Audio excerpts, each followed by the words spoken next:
لبيك اللهم لبيك لبيك لا شريك لك لبيك إن الحمد والنعمة لك والملك لا شريك لك لبيك اللهم لبيك لبيك لا شريك لك لبيك إن الحمد والنعمة لك والملك لا شريك لك لبيك اللهم لبيك لبيك لا شريك لك لبيك إن الحمد والنعمة لك والملك لا شريك لك لبيك اللهم لبيك لبيك لا شريك لك لبيك إن الحمد والنعمة لك والملك لا شريك لك বিসমিল্লাহির রহমানির রহিম। সম্মানিত সুধীবৃন্দ, আসসালামু আলাইকুম। আমরা জানি আমাদের পবিত্র হজ 2024 প্রায় সমাগত, আর আগামী 2 সপ্তাহের মধ্যেই হজের ফ্লাইট শুরু হবে। হজ ইসলামের 5টি রুকনের মধ্যে এমন একটি ইবাদত যা আর্থিক, মানসিক, শারীরিক এবং পরম ধৈর্যের সমন্বিত ইবাদত। বিত্তবান প্রত্যেক নরনারীর জন্য জীবনে অন্তত একবার হজ করা ফরজ। এ সম্পর্কে হাদিস শরীফে বর্ণিত হয়েছে। আবু হুরায়রা রাদিয়াল্লাহু তাআলা আনহু বর্ণনা করেন, একদা রাসূলুল্লাহ সাল্লাল্লাহু আলাইহি সাল্লাম আমাদের উদ্দেশ্যে ভাষণ দিলেন। তিনি বললেন, হে মানব সকল, আল্লাহ তাআলা তোমাদের উপর হজ ফরজ করেছেন, সুতরাং তোমরা হজ আদায় করো। আমাদের জীবনের সেই পরম আকাঙ্ক্ষিত এবং ফরজ হজ পালনের জন্য এবছর অনেকেই হজে যাবেন। আমাদের মধ্যে যারা হজে যাবেন তাদের মধ্যে অনেকেরই এটা প্রথম হজ এবং হজের নিয়ম কানুন সম্পর্কে তারা ভালোভাবে জানেন না। কাজেই সঠিকভাবে হজ পালনের জন্য পূর্ণ প্রস্তুতি গ্রহণ করা একান্ত প্রয়োজন। যারা হজে যাবেন তারা যেন যথাযথ প্রস্তুতি নিতে পারেন এবং হজের প্রত্যেকটি ফরজ, ওয়াজিব, সুন্নত সঠিকভাবে আদায় করতে পারেন, সেই বিষয়ে সহযোগিতা করার জন্যই আমার বাস্তব অভিজ্ঞতা থেকে এই ক্ষুদ্র প্রয়াস। আজকের আমার এই ভিডিওর মধ্যে থাকবে হজে যাওয়ার জন্য কি কি প্রস্তুতি দরকার, অর্থাৎ কি কি মালামাল আপনি সাথে নিয়ে যাবেন এবং হজের প্রত্যেকটি ফরজ, ওয়াজিব, সুন্নত খুব সুন্দরভাবে সহজে আদায় করতে পারবেন, সেই বিষয়ে পূর্ণ বিবরণ। আশা করি আমার এই ভিডিওটি আপনি ভালোভাবে শুনলে অবশ্যই আপনি হজ সম্পর্কে বাস্তব অভিজ্ঞতা লাভ করতে পারবেন এবং আপনি আপনার হজ অত্যন্ত সুন্দর ও সহজভাবে পালন করতে পারবেন। তো প্রথমেই আসি, হজে রওনা হওয়ার পূর্বেই আমাদের কিছু প্রস্তুতি নেওয়া দরকার, যার মধ্যে থাকে প্রাক নিবন্ধন অর্থাৎ প্রি রেজিস্ট্রেশন, যা 6 মাস বা 1 বছর পূর্বেই সম্পাদন করতে হয়। আশা করি যারা হজে যাবেন তাদের সবারই এই কার্য অনেক পূর্বেই সম্পন্ন হয়েছে। এরপরে থাকে পাসপোর্ট তৈরি। পাসপোর্ট তৈরি প্রায় 1 বছর আগেই সম্পন্ন করতে হয়, আর যাদের পুরানো পাসপোর্ট আছে তাদের পাসপোর্টের মেয়াদ 1 বছর থাকা অবস্থায় হজে যাওয়ার প্রস্তুতি নেওয়া দরকার। এর পরের ধাপ আসে হজের টাকা জমা দেওয়া সম্পর্কে।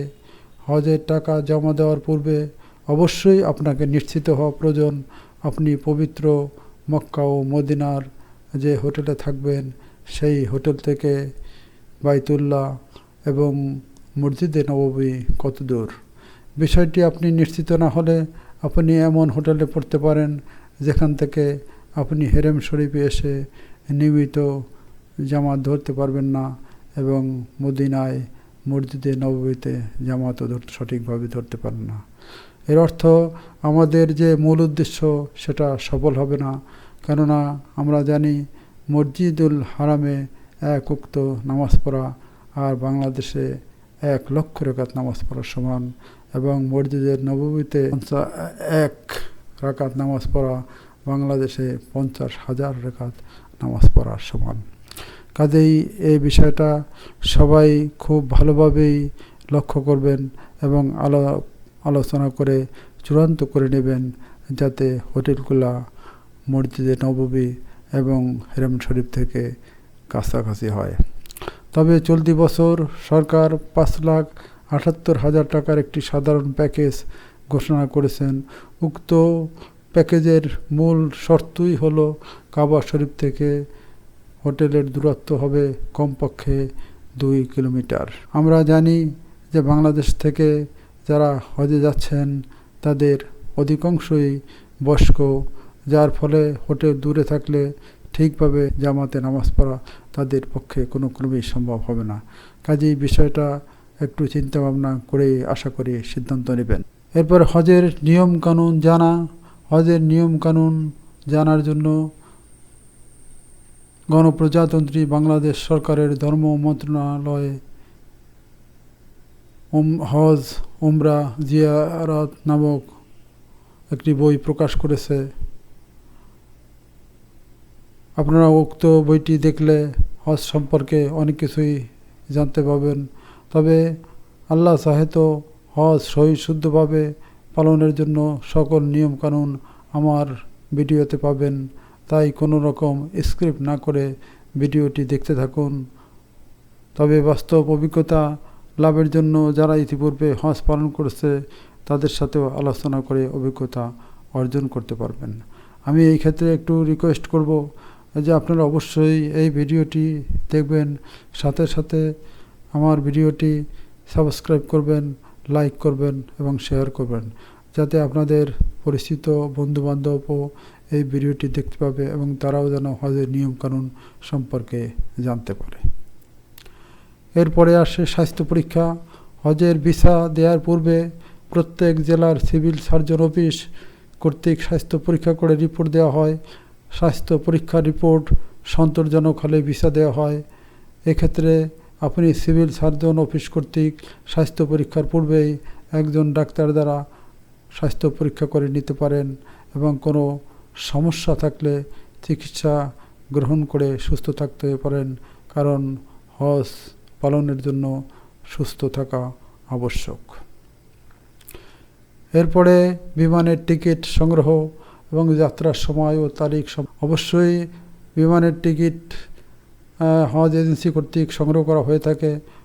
আপনি রওনা দেওয়ার পূর্বেই হজের টিকিটটি নিজের সাথে রাখবেন এবং যাত্রার সময় এবং তারিখ সম্পর্কে অবশ্যই নিশ্চিত হবেন, কেননা হজের সময় অনেক ভিড় থাকে এবং অনেক সময় দেখা যায় বিমানের যাত্রার সময় কিছুটা পার্থক্য হয়ে যায়, যার প্রেক্ষিতে অনেককেই বিমানবন্দরে যেয়ে অথবা হাজি ক্যাম্পে যেয়ে 2-3 দিন বসে থাকতে হয়।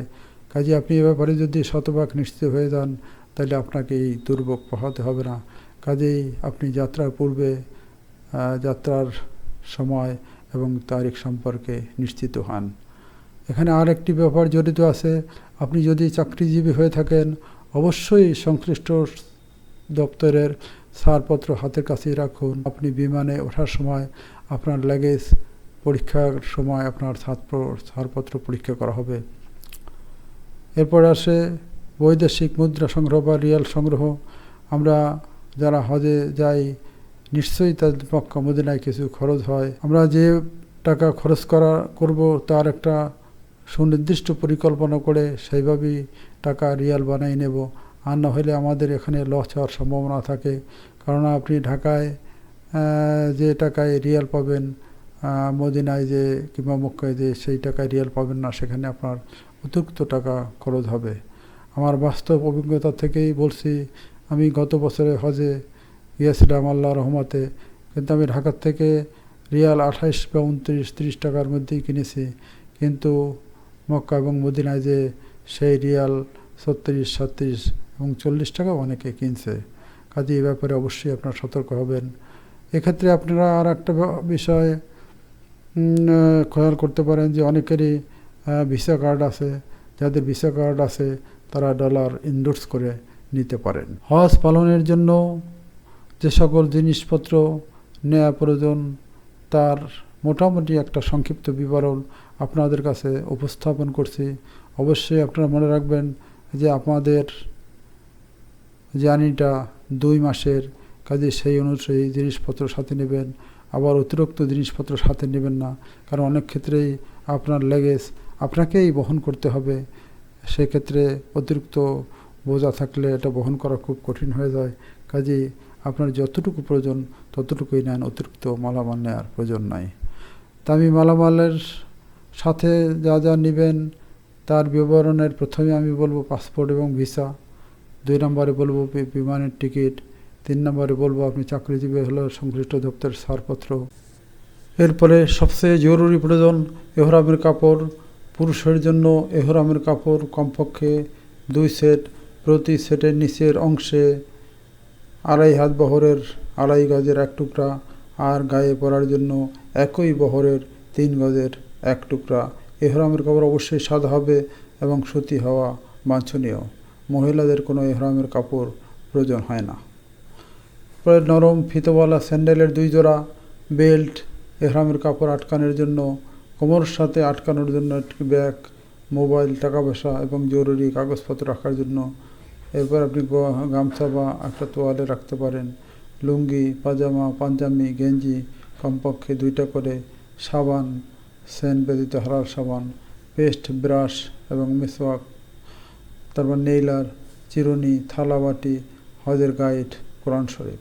কোরআন শরীফের ক্ষেত্রে আমি একটু বিশেষভাবে বলবো যে যারা কোরআন তেলাওয়াত করতে পারেন অবশ্যই কোরআন শরীফ সাথে রাখবেন, কেননা মক্কা শরীফে একবার কোরআন খতম করা বাংলাদেশে 1 লক্ষ বার খতম করার সমান, আর মদিনা শরীফে একবার কোরআন খতম করা বাংলাদেশে 50,000 বার কোরআন খতম করার সমান।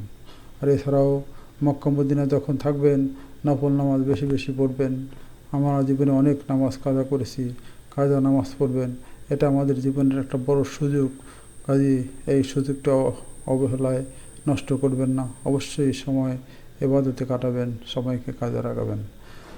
এরপরে চশমা ব্যবহার করলে অতিরিক্ত অবশ্যই 1 জোড়া চশমা রাখবেন, সানগ্লাস রাখবেন রোদ থেকে বাঁচার জন্য, ছাতা, বাংলাদেশি টাকা, কারণ হজ থেকে আপনি যখন ফিরবেন ঢাকার থেকে ফেরার জন্য কিছু টাকার প্রয়োজন হবে, অবশ্যই এই কারণে বাংলাদেশি কিছু সাথে রাখবেন। নারীদের জন্য বোরকা, মোবাইল সেট এবং চার্জার। এরপরে আসে প্রয়োজনীয় ঔষধ। অনেকে আছেন যাদের স্বাস্থ্যগত সমস্যার কারণে নিয়মিত ঔষধ খেতে হয়, অর্থাৎ আমাদেরই অনেকেরই ডায়াবেটিস আছে এবং প্রেশার আছে, নিয়মিত ঔষধ খেতে হয়। কাজেই যাদের নিয়মিত ঔষধ খেতে হয় অবশ্যই 2 মাসের ঔষধ সাথে রাখবেন। এছাড়াও ঠান্ডা, কাশি, অ্যালার্জি, গ্যাস্ট্রিক, পেটের সমস্যার ঔষধ সাথে রাখতে হবে। সুস্থ থাকার জন্য সতর্কতা অবলম্বন করতে হবে। হজের সকল কাজ সঠিকভাবে করার জন্য অবশ্যই সুস্থ থাকা প্রয়োজন। এরপরেও কেউ অসুস্থ হলে বাংলাদেশি হাজিদের জন্য সরকারিভাবে নির্ধারিত স্থানে ক্যাম্প করে চিকিৎসা দেওয়ার ব্যবস্থা থাকে। উক্ত ক্যাম্প থেকে অবশ্যই মুআল্লিমের সহযোগিতায় চিকিৎসা হবে এবং সুস্থ থাকবেন, কারণ সুস্থ না থাকলে হজের কাজ সঠিকভাবে করা সম্ভব হবে না। এরপর বলব লাগেজের বিষয়। প্রত্যেক ব্যক্তি অথবা প্রত্যেক যাত্রী 23 কেজি করে মোট 2টা লাগেজ সাথে রাখতে পারেন। এই লাগেজ 2টা অবশ্যই যখন নেবেন ভালোভাবে প্যাকিং করে নেবেন, কারণ প্যাকিং ছাড়া আপনি যদি প্লেনে লাগেজ দেন লাগেজ নষ্ট হয়ে যাবে। কাজেই অবশ্যই লাগেজ প্যাকিং করে দেবেন। আর এছাড়াও আপনার হাতে একটা ব্যাগ এবং পিঠে একটি ব্যাগ রাখতে পারবেন। প্রত্যেকটি ব্যাগের মধ্যে হয়তো 10 কেজি করে রাখতে পারবেন।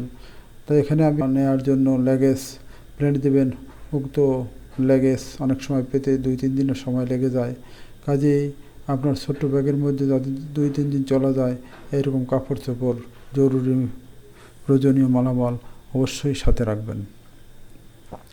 প্রত্যেকটি ব্যাগের উপর ইংরেজিতে নাম, পাসপোর্ট নাম্বার, এজেন্সির নাম, মোয়াল্লেমের নাম্বার, মিনার তাঁবু নাম্বার, মোবাইল নাম্বার লিখে রাখবেন।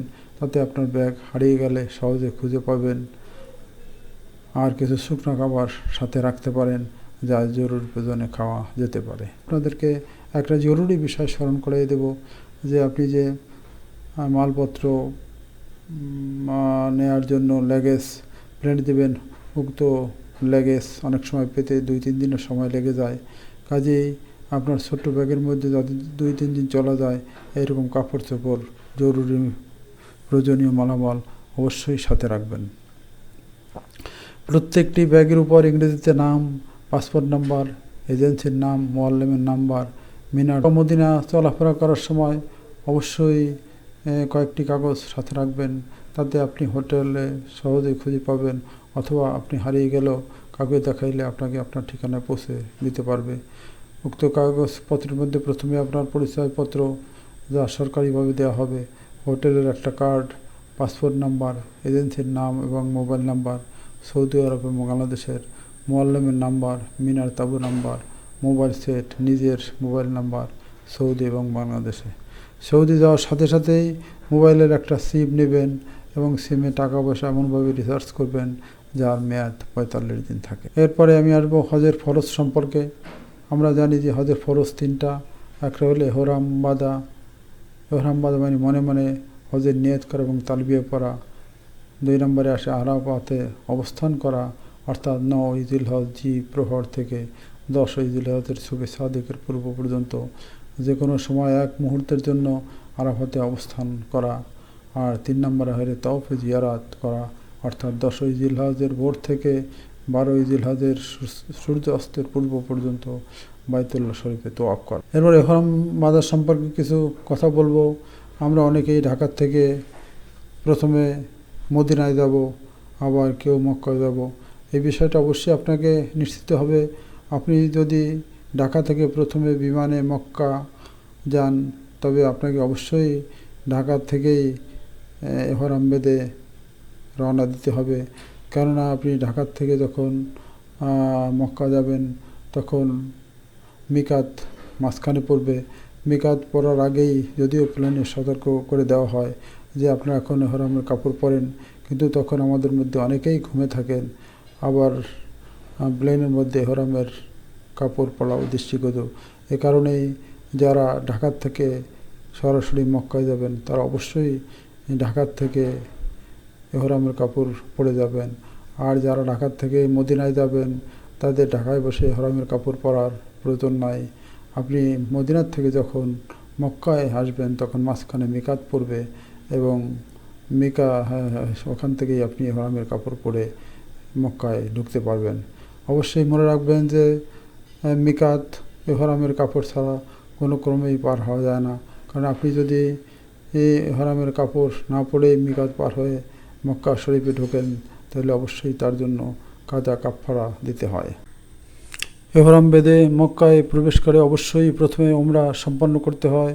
এই উমরা ব্যতীত কাবা শরীফে ঢোকা যায় না, অর্থাৎ হালাল হওয়া যায় না, স্বাভাবিক কর্ম করা যায় না।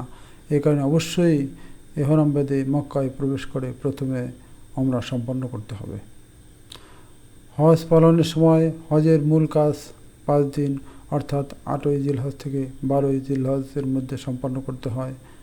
এই 5 দিনের কাজ ধারাবাহিকভাবে সম্পন্ন করতে হয়। প্রথমে আসে 8 জিলহজ মিনায় অবস্থান। 8 জিলহজ মিনায় অবস্থান করার জন্য 7 জিলহজ বিকালে অথবা সন্ধ্যার পরে মক্কার হোটেল থেকে বাসে বা পায়ে হেঁটে মিনায় যেতে হয়।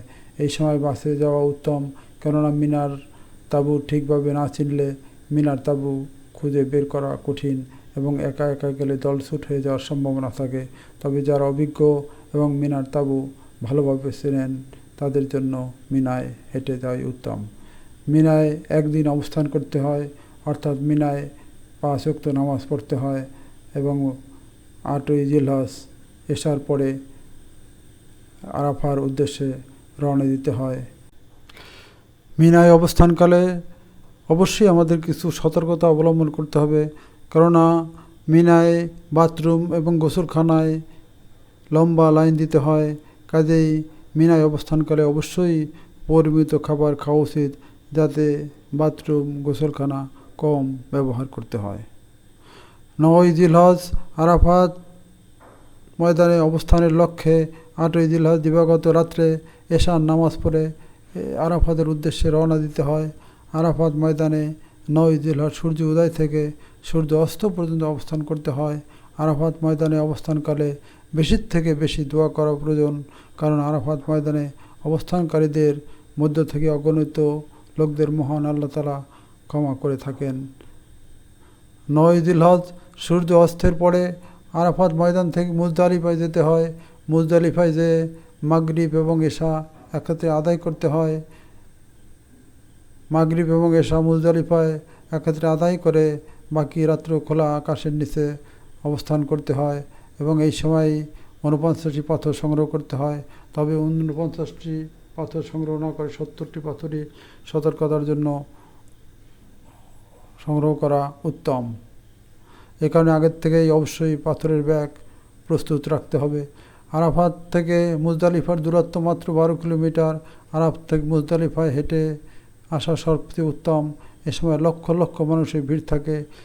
বাসে বা গাড়িতে আসতে গেলে বেশিরভাগ ক্ষেত্রে ঘন্টার পর ঘন্টা বাসে গাড়িতে বসে থাকতে হয়, সঠিক সময় মুজদালিফায় পৌঁছানো যায় না। 10 জিলহজ সকালে মুজদালিফায় ফজরের নামাজ পড়ে বড় শয়তানকে 7টা পাথর মারার উদ্দেশ্যে জামারায় পায়ে হেঁটে যেতে হয়। জামারায় যে সঠিকভাবে সঠিক স্থানে পাথর মারার জন্য নির্ধারিত দেয়ালের শেষ প্রান্তে ডান দিকে চলে যেতে হবে, কেননা ওয়ালের শুরুতে অর্থাৎ বাম দিকে প্রচুর পরিমাণ ভিড় থাকে। এখান থেকে পাথর মারলে অনেক সময় পাথর ঠিক জায়গায় পড়ে না এবং হজের ওয়াজিব ভঙ্গের সম্ভাবনা থাকে। 10 জিলহজ জামিরায় পাথর মেরে হেরেম শরীফে এসে তওয়াফ এবং সাই করতে হয়। সাই মানে সাফা এবং মারওয়ার মাঝখানে দৌড়ানো। তওয়াফ এবং সাই করে মাথা মুন্ডন করতে হয় এবং কোরবানি করতে হয়। 10 জিলহজ তওয়াফ, সাই, মাথা মুন্ডন এবং কোরবানি করে পুনরায় মিনায় ফেরত যেতে হয় এবং রাত্রে মিনায় অবস্থান করতে হয়। 11 জিলহজ প্রথম, দ্বিতীয় এবং তৃতীয় শয়তানকে 7টি করে মোট 21টি পাথর মারার উদ্দেশ্যে মিনার থেকে জামারায় যেতে হয় এবং জামারায় প্রথম, দ্বিতীয় এবং তৃতীয় শয়তানকে 21টি পাথর মেরে পুনরায় মিনায় ফিরে আসতে হয়। মিনায় 11 জিলহজ রাত্রে অবস্থান করতে হয়।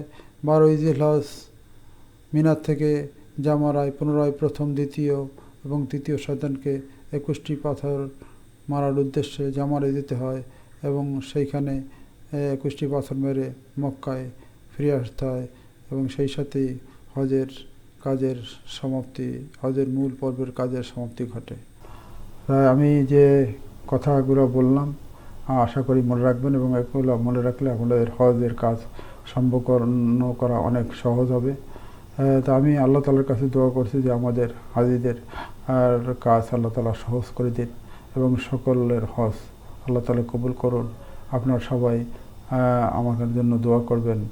আর আমার এই ভিডিও যদি আপনাদের সামান্যতম উপকারে এসে থাকে, এটাই আমার সার্থক, এটাই আমার সাফল্য।